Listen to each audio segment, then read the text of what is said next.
Hello friends, जावा में programming skill को develop करने की सीरीज में आज हम देख रहे हैं 2 नंबर को ऐड करने का प्रोग्राम। लेकिन ये 2 नंबर हम यूजर से इनपुट करवाएंगे और वो भी कमांड लाइन इनपुट होगा।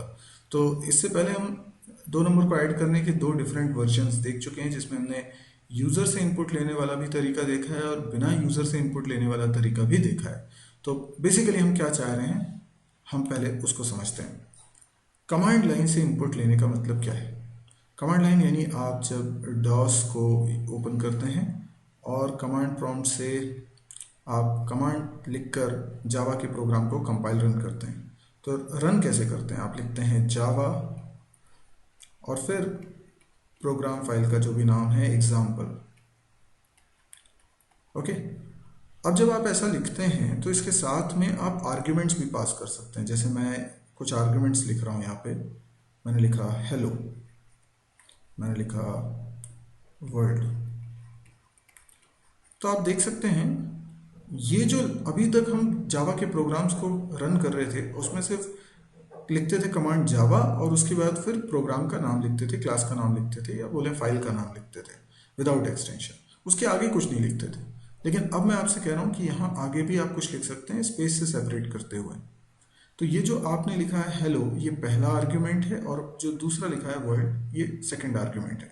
आप ऐसे और भी स्पेस देके आर्ग्यूमेंट्स मेंशन कर सकते हैं। अब जब आप मेन फंक्शन बनाते हैं जावा के अंदर तो आपको ध्यान होगा कि इसके प्रोटोटाइप में हम अंदर स्ट्रिंग टाइप का एक एरे बनाते हैं और उसका नाम रखते हैं args। बेसिकली होता ये है कि जो आर्ग्यूमेंट्स कमांड लाइन के थ्रू, ये कमांड लाइन कहला रही है जावा एग्जाम्पल हेलो वर्ल्ड, तो ये कमांड लाइन के थ्रू जो आर्ग्यूमेंट्स आपने पास किए, कौन से किए? हेलो और वर्ल्ड। ये किस में जाएंगे? तो ये स्ट्रिंग में जाएंगे। मतलब args 0 ये स्ट्रिंग टाइप का एरे है। इसका मतलब क्या है? args 0 में पहली स्ट्रिंग चली जाएगी हेलो, ठीक है। इसी प्रकार से args 1 में दूसरी स्ट्रिंग चली जाएगी वर्ल्ड। ओके, अगर और आर्ग्यूमेंट होते तो args 2, args 3 इस तरह से होता। अगर मुझे ये पता नहीं है कि कितने आर्ग्यूमेंट्स आए, राइट, क्योंकि यहाँ मैं हेलो वर्ल्ड के आगे और भी बहुत कुछ लिख सकता था, यानी कि 2 आर्ग्यूमेंट होंगे हमेशा, ये ज़रूरी नहीं है। तो मुझे कैसे पता चलेगा कि कितने आर्ग्यूमेंट्स आए? इसके लिए हम लिखते हैं args dot length. args dot length. अब देखिए एरे क्या होता है, अगर आपको इसमें कोई कन्फ्यूजन है, स्ट्रिंग क्या होता है या ये एरे बनाने का ये तरीके में ये ऐसा क्यों बनाते हैं, ये सारी जो बातें हैं ये थ्योरी लेक्चर्स में मैंने कवर की हुई हैं। तो यदि आपने थ्योरी लेक्चर्स नहीं देखे हैं तो आप एरे वाला चैप्टर देखें, स्ट्रिंग वाला चैप्टर देखें, ताकि ये सारी प्रॉब्लम्स आपकी दूर हो जाएं।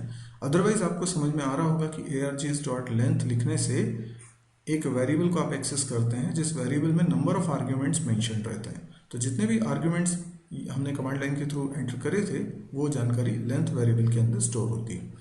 तो इससे मुझे पता चल जाएगा कितने आर्ग्यूमेंट्स यूज़र ने एंटर करे। अब हमें बेसिक बातें समझ में आ चुकी हैं।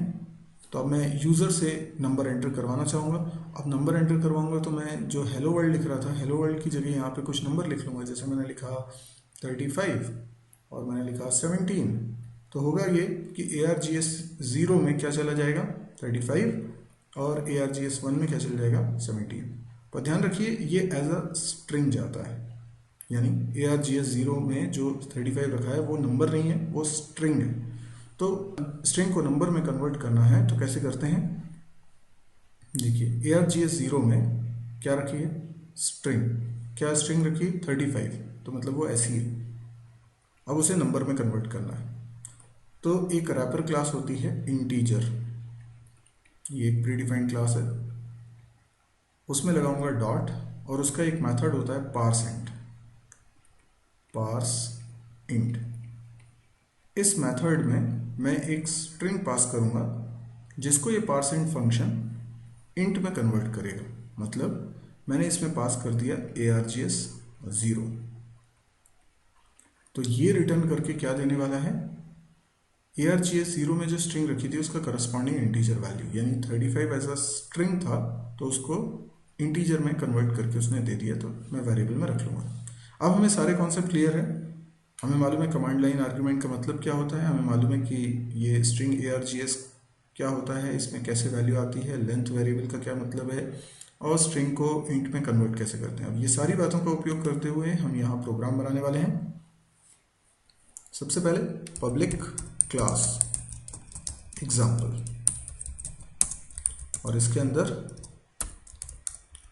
Main function static void main, और इसमें हमने बनाया स्ट्रिंग args। ठीक है, अब मुझे सबसे पहले क्या देखना है कि आर्गुमेंट आया है या नहीं आया है। तो यदि args dot length equals to 2 है तो ये कोड चलेगा, वरना एल्स में आ जाएंगे। और एल्स में हम क्या प्रिंट करा देंगे,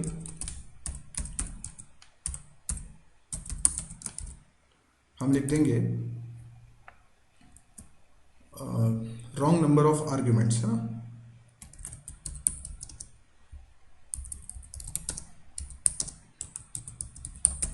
तो अगर 2 से ज़्यादा इनपुट करते हो या कम इनपुट करते हो, या कोई कमांड लाइन में आपने आर्ग्यूमेंट दिया ही नहीं, तो ऐसे हर केस में ये एल्स में आ जाएगा और मैसेज आ जाएगा रॉन्ग नंबर ऑफ आर्ग्यूमेंट्स, है ना।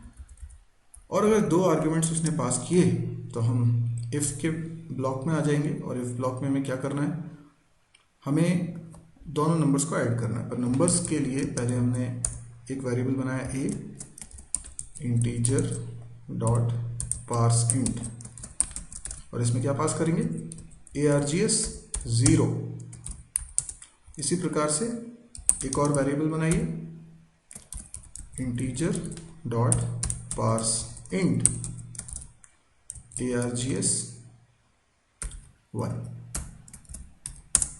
ठीक है, तो इस प्रकार से हमने दोनों नंबर जो args 0 और args 1 में आए हैं उनको स्ट्रिंग से इंट में कन्वर्ट करा के a और b वेरिएबल में रख लिया है। अब मुझे इन दोनों का सम करके प्रिंट कराना है। सिंपली एक वेरिएबल और बनाता हूँ s नाम का, और उसके अंदर मैं a और b का सम रख देता हूँ। अब फाइनली मुझे रिजल्ट प्रिंट कराना है, system dot out dot println sum of a की वैल्यू, फिर कंकैटिनेट करता हूँ एंड b की वैल्यू is, और इसमें कंकैटिनेट करता हूँ s की वैल्यू। ठीक है, ये हमारा प्रोग्राम बन चुका है। आइए इसको एक बार रन करके भी देखते हैं। ये मैंने पहले सेव कर लिया है। अब इसके लिए मुझे रन करने के लिए, कंपाइल करने के लिए कमांड प्रॉम्प्ट ओपन करना होगा। कमांड प्रॉम्प्ट मैंने ओपन कर लिया है। पहले उस फोल्डर में जाते हैं जहां पर मैंने ये प्रोग्राम रखा हुआ है। यहां पर मैं पहले इसको कंपाइल कर लूं, जावासी एग्जाम्पल डॉट जावा। अगर कोई एरर नहीं होगी, देखिए कोई एरर नहीं है, तो ये सक्सेसफुली कंपाइल हो चुका है। और अब मैं इसको रन कर रहा हूँ, तो मैं अगर केवल लिखता हूँ जावा एग्जाम्पल और कोई आर्ग्यूमेंट पास नहीं करता हूँ तो मैसेज आता है रॉन्ग नंबर ऑफ आर्ग्यूमेंट्स। तो ये हमने एक्सपेक्ट भी किया था। अगर मैं यहाँ पर 2 आर्ग्यूमेंट देता हूँ, लेट्स से 23 और 45, तो आप देखें सम ऑफ 23 एंड 45 इज 68, जो कि बिल्कुल सही है। अगर मैं 2 से ज़्यादा आर्ग्यूमेंट देता हूँ तो वो इसको एक्सेप्ट नहीं करेगा, रॉन्ग नंबर ऑफ आर्ग्यूमेंट्स। आप चाहें तो इन तीनों को भी ऐड करवा सकते हैं, पर उसमें आपको कोडिंग में चेंजेस करने पड़ेंगे। पर फिलहाल जो कुछ मैंने अभी बताया, आई होप आपको समझ में आया होगा। यह रहा प्रोग्राम। यदि ये वीडियो पसंद आया तो आप इसे लाइक कर सकते हैं। यदि आपको इस तरह के और वीडियोस देखने हैं तो आप इस चैनल को भी सब्सक्राइब करें, ताकि जैसे ही मैं कोई नया वीडियो अपलोड करूं उसकी जानकारी आपको तुरंत मिले। मेरी एक वेबसाइट है www.mysurgy.com, और इस वेबसाइट पे आपको और भी कई सारे कोर्सेज मिलेंगे।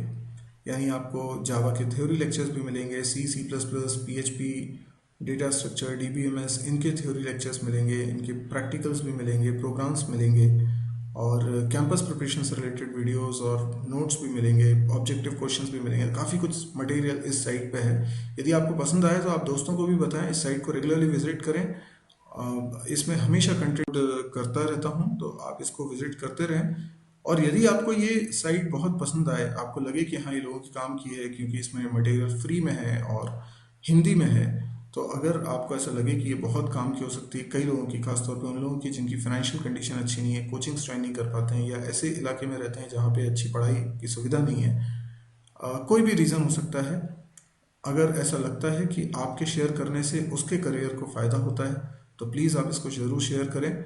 आप चाहें तो अपने फेसबुक वॉल पे साइट का लिंक पोस्ट कर सकते हैं या व्हाट्सएप मैसेज कर सकते हैं अपने दोस्तों को, या मौखिक रूप से इस वेबसाइट के बारे में बता सकते हैं ताकि लोगों को ज़्यादा से ज़्यादा लोगों को इसका फ़ायदा मिल सके। Thank you.